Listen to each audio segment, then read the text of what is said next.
What's good? What's going on, ladies and gentlemen?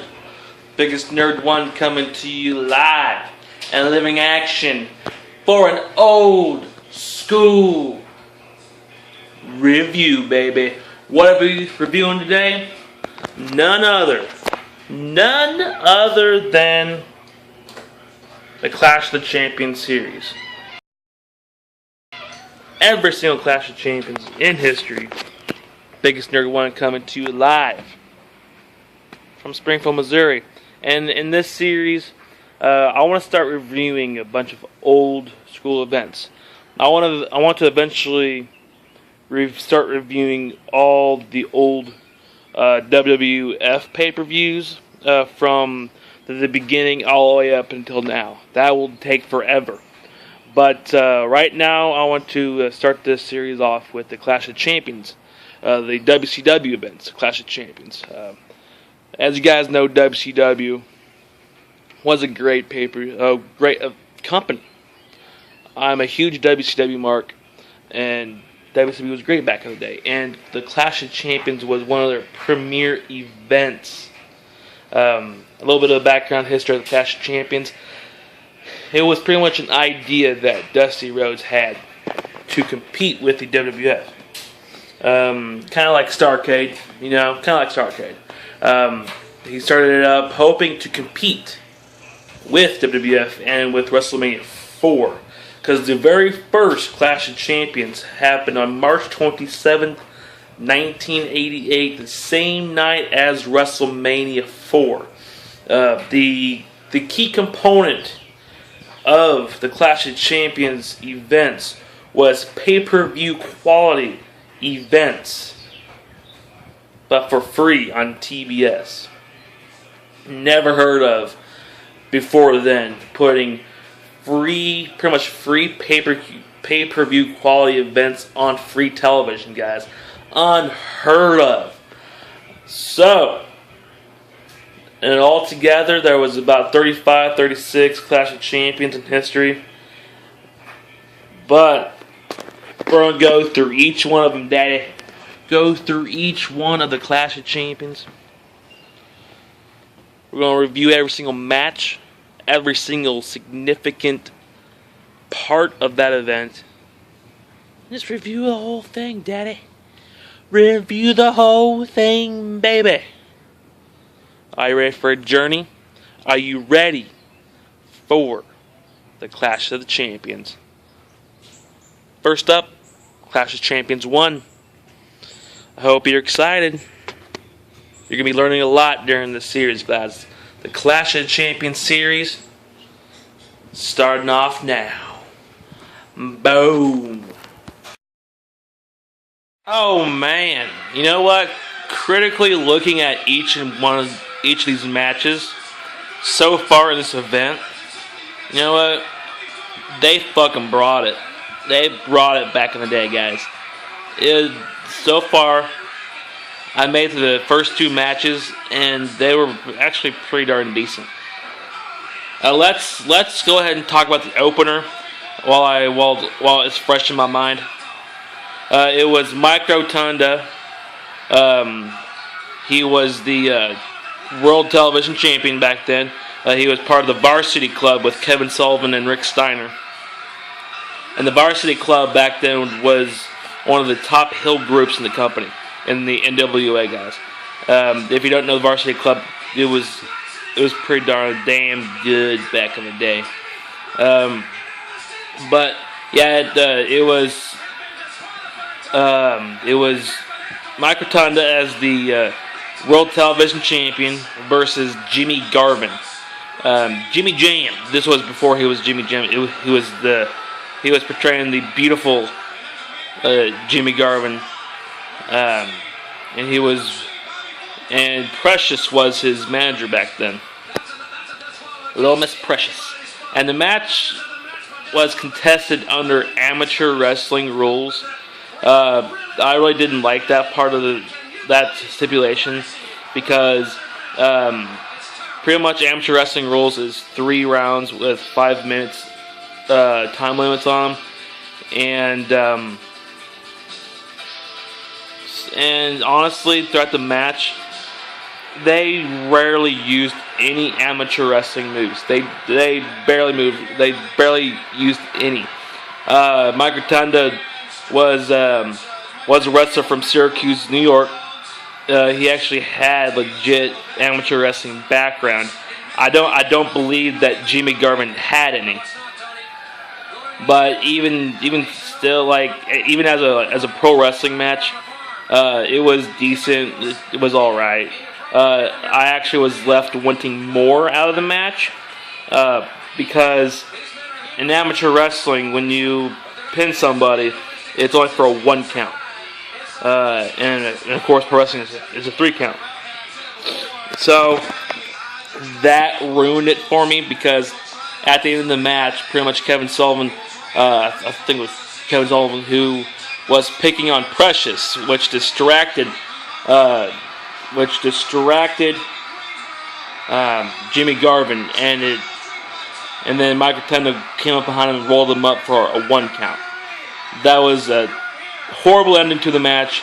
It made me want more, but overall, from bell time to bell time, it was decent. They wrestled into the second round. It was like a minute or somewhere in there into the second round where Mike Rotunda pinned Jimmy Garvin. Like I said, made me want more out of the match. I wish that it went longer. I wish it was a legit wrestling match because they used more pro wrestling moves than amateur wrestling moves. I wouldn't recommend going out of your way to watch this match, but if you're watching Clash of Champions 1, it's alright. The crowd was into it. It served its purpose as an opener, because an opener is supposed to help hype the crowd.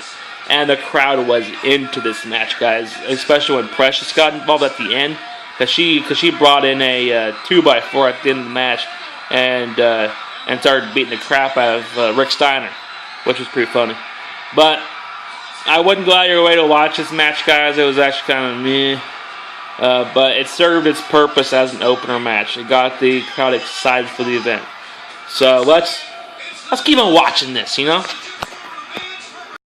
What's up, guys? We are continuing the live coverage of Clash of Champions 1, guys. The next match on the card was the Midnight Express, managed by Jim Cornette. They were the United States Tag Team Champions at the time. They were defending their titles against the Fantasticks. And this time of professional wrestling, tag team wrestling was at its peak. There was so many great tag teams back in the 80s. And they had so many different versions of the tag team titles. There was the U.S., the world titles, and each region had its own version of the tag team titles. And honestly, it was great. This match, the Midnight Express and the Fantastics had such a great feud.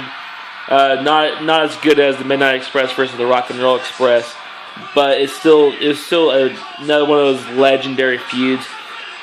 You never ever hear about tag team feuds being great nowadays. It has lacked in awesomeness since probably about the mid-90s.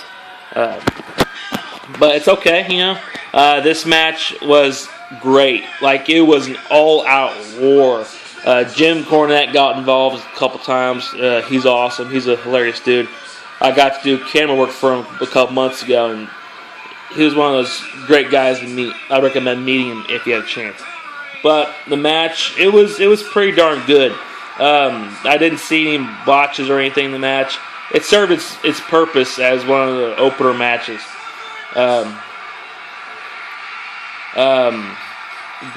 wow, okay. I'm gonna talk about this match next, guys. But the Fantastics and Midnight Express, what a great feud. I do recommend going out of your way to watch this match. They fought inside the ring, they fought outside the ring. They used tables, chairs.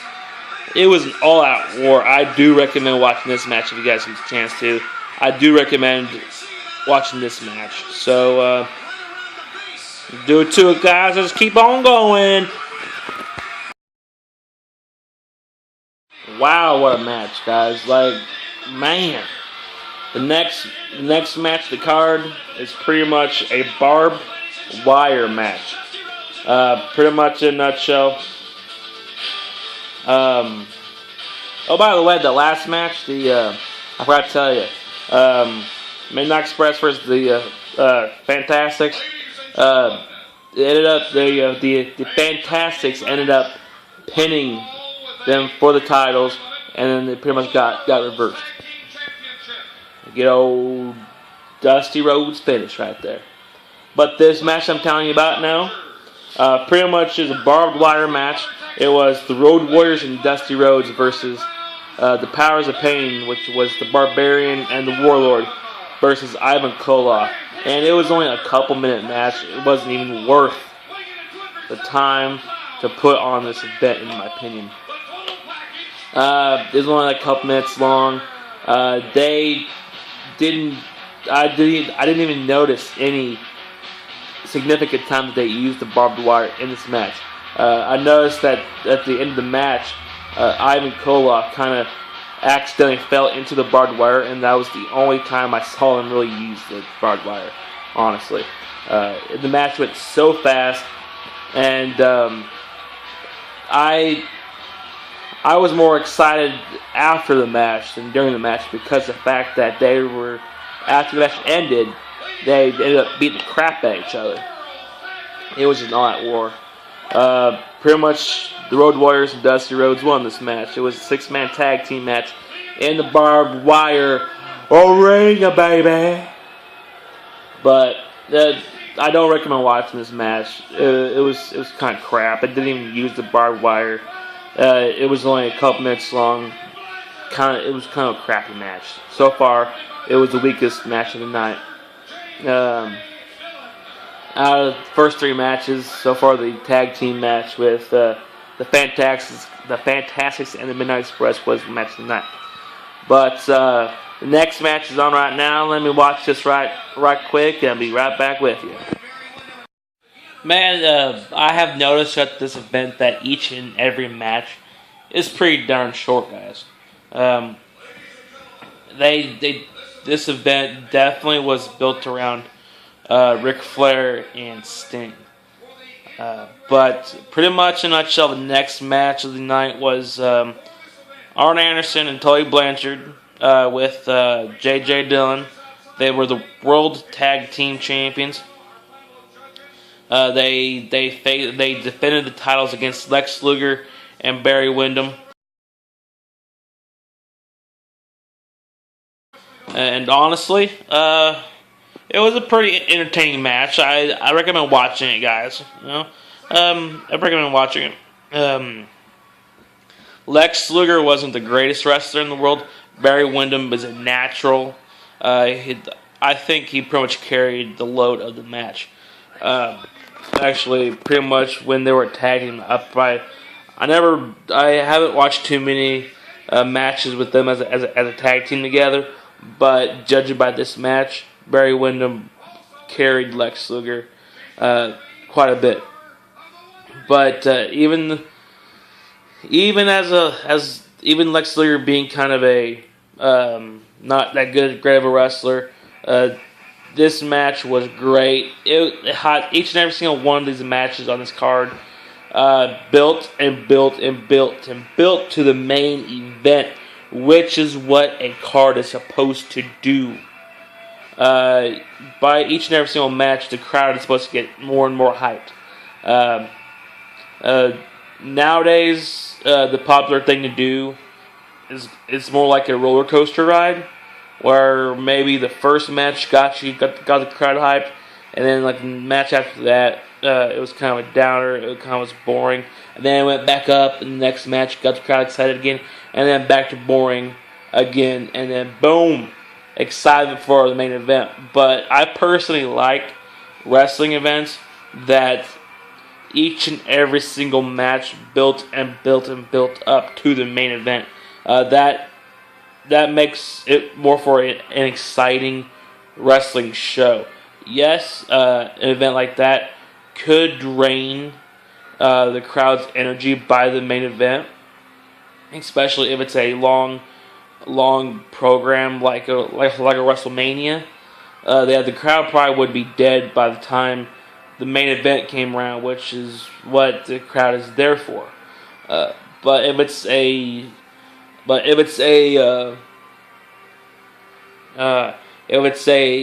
shorter event, kind of like a Clash of Champions, it's all right to do it this way, and that's what this match did. It got the hype out of the crowd. It got the energy out of the crowd. There was a legit title change.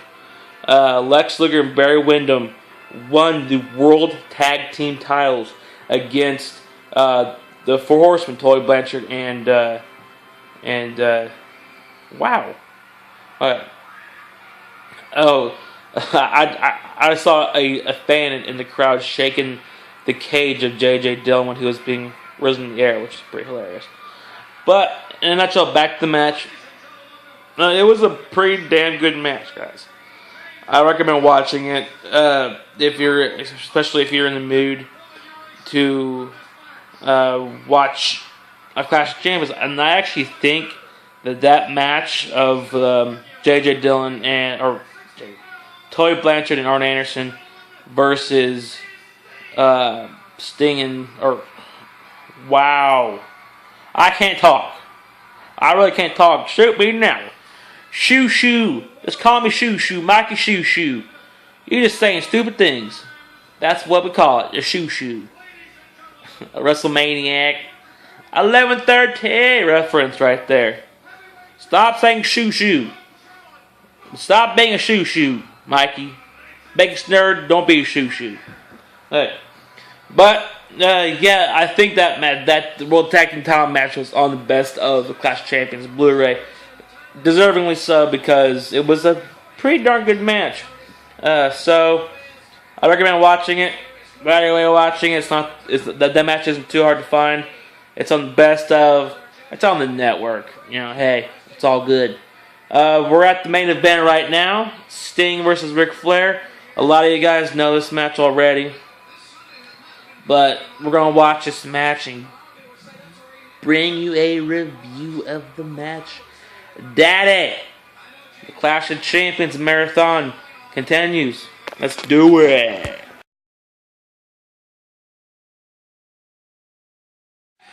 Man.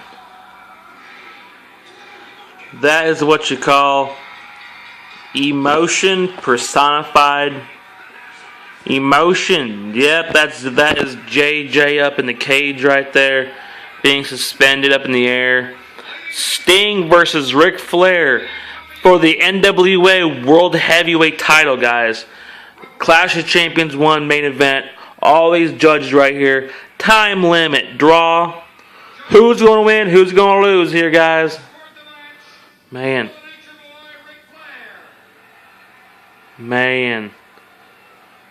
They went to time limit draw, guys.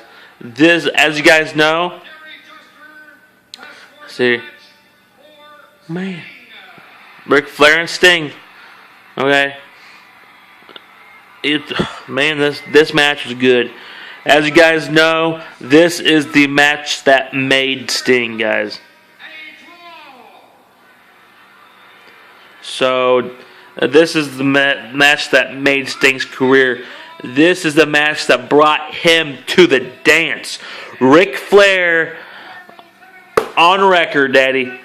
Ric Flair, Daddy-O, right here. Biggest Nerd One saying that Ric Flair made Sting. Ric Flair winning the match. Clash of Champions 1. Great event. One great match after another. The only weak match on this card was the barbed wire match, and that was because it was cut too short, in my opinion. That was the reason why that match was weak. Other than that match, great. Great show, great footage. Get this on DVD. Okay, There is numerous ways of getting this footage, guys. For one, if you own the original VHS, the first 5 Clash of Champions, first 5 came out on VHS. So there you have it. After that, they didn't release them out on VHS. Another way of owning some of this footage is the Best of Clash of Champions DVD and Blu-ray. WWE never has released the full events on DVD or Blu-ray.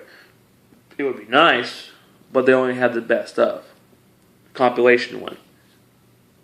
Another great way for all you network subscribers to watch this is to go on the WWE Network and watching the event there. I have the network, which I can enjoy it there, and I also have this little box set. Technically you can get it on bootleg, which what this is, bootleg, but that's another option for you too. Bootlegging, VHSing, or networking, or the best of it. You know what I'm saying? But all in all, Clash of Champions 1 lived up to the hype, lived up to the drama. Great event. Each and every match was pretty darn good, guys. So I hope you guys enjoyed this review. I hope you guys enjoyed the review. I hope this inspired you to go out and watch some of the Clash of Champions. So I hope you guys enjoyed this review, you guys. Seriously, if you think this is a good video, like it, comment it, subscribe to my channel if you want more, and just tell me to continue with the reviews if you enjoy it, guys.